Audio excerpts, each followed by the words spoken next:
today, and Sila IWWILAH shop to actually explore what's going on and the progress that we've achieved so far, and the challenges that we've faced, and how have we managed to actually conquer them, and to discuss the goals of what is about to happen in the company.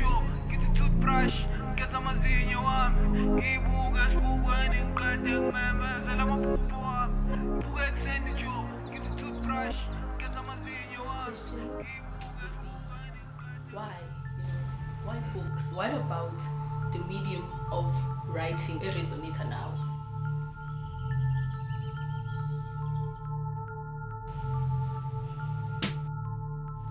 Into yokuqala ukuthi ibhuku legendary yabo, it doesn't expire. We have the Bible today, which is a collection of books, one of the best inventions ever. I mean, ama inventions amanye, they get counteracted by the change of seasons or the change of problems, normal crises, and we find new inventions based on that. But the Bible has been the book. I mean, even eras change, every era is actually analyzed with that book. So I felt like what is not their essence, they can actually outlive a person who has written them, and more especially with the drive that I had, Steve Bigo, that he had this great vision of black consciousness and great talks. However, now we find them in books as categorized abanye abantu, and we don't get to hear all his thoughts on the idea, but then it's actually how these people interpreted noma who took these quotes and they painted the picture. Whereas if he had his books, many books, I feel like we were gonna get the whole idea, and nabantu bakwazi ukuthi aphile noma engasekho. Even namanje, it is because of that book, the fact that his idea lives, and it has given birth to people like us. So amabhuku umuntu ayamawutliver, and they happen to actually share that expression, considering the shandisile ukuthi umuntu hleze ecabanga ukuthi uyena yedwa ecabanga into ethize, yabo. Most people always think that I'm the only one, so everyone is afraid of actually saying that. So it's both ways. It's actually creating content for future generations and the generations now, and also to actually express yourself on behalf of those people who are actually afraid to actually express themselves. The first one is the fear, yabo, because publishing looks expensive. It looks like into abantu abathize, and it's so classy. And abantu abaningi bashawa ifear yabo yokuthi, a book is something very big, it's something engeke izenzeke, and lokho kucabanga lokho is actually the first trap, because now you might as well find yourself falling for ukuzifaka kwi-risk, because in publishing there's actually different sets of publishing, whereby contactiwa traditional publishing and self-publishing. So traditional publishing is the one that's actually kind of very viral in its sense, because once a book comes out from these companies, it's get known, it's get promoted. I mean, everybody speaks about it if it comes from a traditional publishing. But then the trap is, if you go for a traditional publishing, what happens is you find yourself in a space whereby you are earning a percentage defined a traditional publishing company, then actually earning what you could have earned if you owned the project, because self-publishing, you own the project. It's not like there are people who are signing a contracts who have to sell the book on your behalf, but it's you who's actually selling the book for yourself. So trap most people actually feel like le traditional publishing liyofezeka, whereas ukuhambisa lento le incwadi kuma traditional publishers, it's like submitting a demo to SABC, whereby there are many people, there are many brands, and they select who they want, and they select who can sell. Because as much as you might be believing in yourself, the traditional publishers might not be believing in you, because I still remember this when I was in Johannesburg, you see, meeting with these big guys, publishers. I still remember then they asked me these questions. I'll say them because that's how it works with the traditional publishers or traditional publishing. And they asked me this question, if we can publish your book, you see, we hear your idea, because I explained my idea. No, I want to speak on black liberation, the mental enslavement and all that. So the idea was cool and they liked the idea. But now the problem was, if you think, if you publish your book, in your space, in your circle, how many people can buy the book? You see, I think 400. But so no, stop speaking about fans and people who can be promising. Speak about people who can actually buy the product. And I was like, I think maybe it's like 100, Boma 60, 99. And they said, okay, 60. And they said, in KZN, if you think how many people get as a whole that can buy a book. And I kept on thinking, and they're like, okay, maybe 100 or 200. They wrote it down.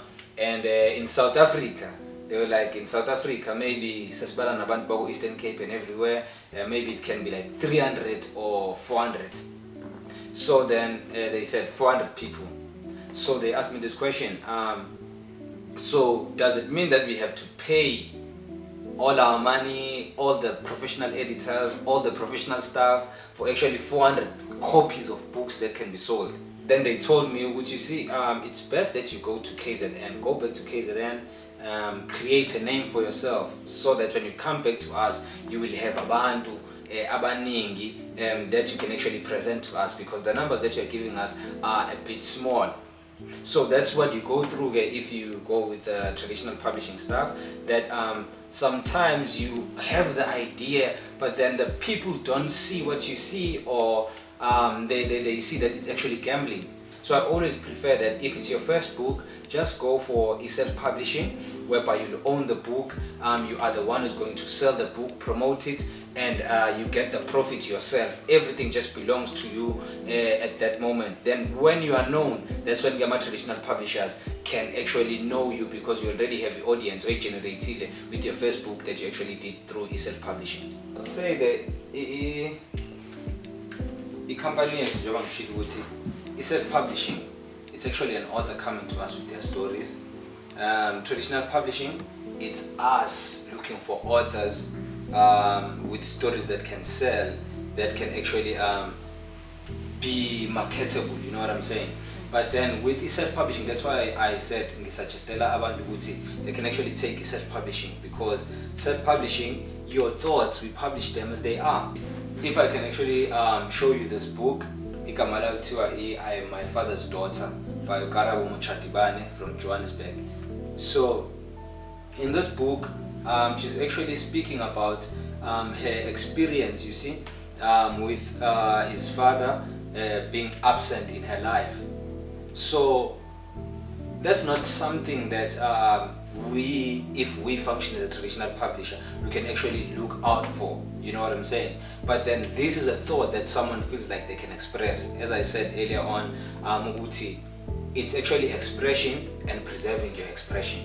That's what this is all about. So she felt like she needed to express this, and fortunately enough, even her father agreed, you know, with you can actually go on writing this book because I'm at peace now with your mother. And then the father came back, like it has a happy ending. But then it's an expression, you see. It's not a book that most people can actually expect. If you want to be an author, you can just write about your father, you can write about your family issues and stuff like that. But then she managed to write about that, and as a result, unento a foundation, you see, whereby they speak with upcoming fathers and people who are teenage fathers and stuff like that, on how not to be absent fathers in their lives. And also there are even like people from Johannesburg. I forgot this comedian that actually bought her book. You see, she has spoken with abantu abanjengabani or Pabimoloi, you see, approaching them with a story. So most people would say, I want to write a book like that, you see, I want to write about fiction, I want to write about fairy tales and all that. But then she wrote about that, and what happened is most people now actually want to associate with her, because this idea is actually real. And I actually happen to read this book every time when I visit my daughter, because I don't want to be an absent father, yeah, well, after reading this book. So yeah.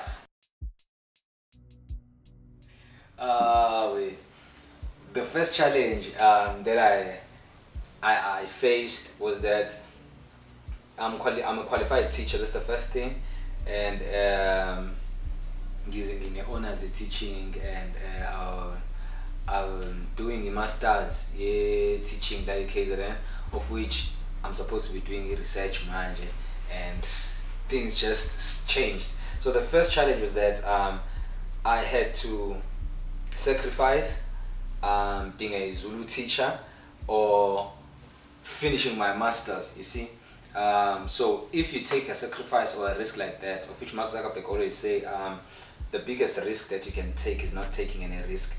So when I took that risk of actually saying, you see, I don't care even if my classmates laugh at me, I don't care even if people actually laugh at me at the decision that I'm taking, so I'm gonna do it. So the first challenge that the family would actually be like, no, we sent you to school to go work and then be a normal person, you see. So that's the first challenge. Firstly, if you are venting into business or the entrepreneurial side of life, family will not be okay, because they expect you to work a 9-to-5 job and to be like an employee and any salary on a particular day, and then help build the car on a particular day. So now this risk that I actually took actually brought the challenge, of which today that challenge actually turned into a blessing in a way, because I mean, last year December I was visiting my family with something,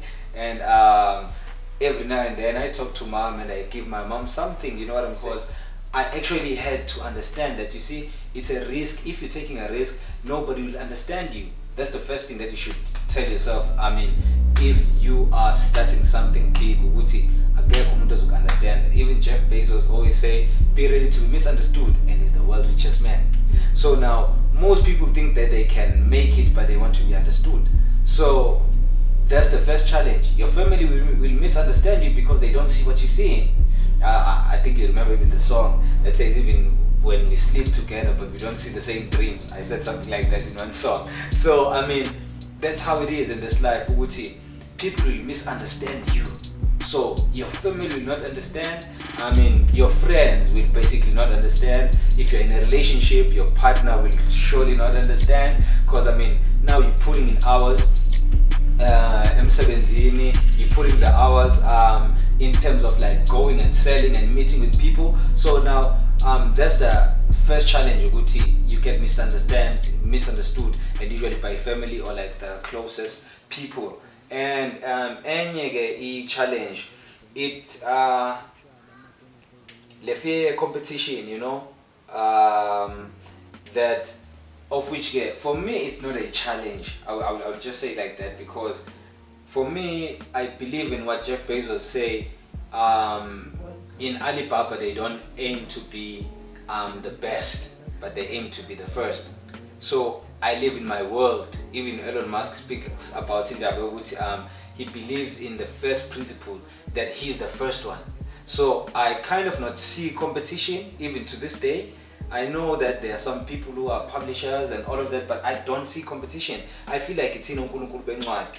We even always say that, I mean, we are the gods of books. So I mean, that challenge that people actually face, we don't face it because I mean, we are focused on thinking that we are the first ones to do what we're doing. We are not looking at what other people are doing. And I mean, besides being customer focused, you see, vele ukuze overcome fear and threat competition, you need to focus on the customers, because competitors are not going to pay you. They're just going to put you under pressure, and they're gonna keep on scaling you with threats and now in your company.